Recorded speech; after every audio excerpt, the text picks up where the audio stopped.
ఈ ప్రకృతిలో అన్ని జీవాలు ప్రాణం పోసుకున్నాయి. ఆకలిని తీర్చుకోవటానికి ఆహారాన్నిచ్చింది. దానిని మనం పొందటానికి శ్రమించాల్సి ఉంటుంది. మన శ్రమకు తగ్గ ఫలితం మనకు లభిస్తుంది. అవునా? ఈ ప్రకృతిలో ప్రాణం ఉన్న జీవులలో కేవలం మనిషి ఒక్కడే ధనం అనే ముద్రని సృష్టించడం జరిగింది. దానిని సంపాదించడం నేర్చుకున్నాడు. ఇక ఆశ్చర్యకరమైన విషయం ఏమిటంటే కేవలం మనిషి ఒక్కడే ఎంత సంపాదించినా తృప్తి చెందడం లేదు. ఎందుకు? దీనికి కారణం ఆశ. ఈ ప్రకృతిలో ఏ జీవం అయినా శాకాహారి లేక మాంసాహారి. జీవించటానికి అవసరమైనంత మాత్రమే కష్టపడుతుంది. అదనంగా ఏదీ దాచుకోదు.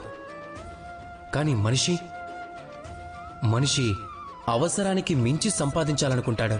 ఆ విధంగా తను తన మనసుని తృప్తిపరచుకోలేడు, అలాగే తన అవసరాలను కూడా. అందుకనే ఏదైనా కోరుకునే ముందు అవసరాన్ని, తృప్తిని ఆలోచించండి.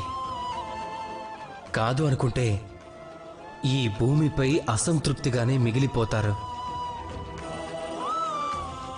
అందరూ ప్రేమతో ధ్యానించండి. రాధాకృష్ణ.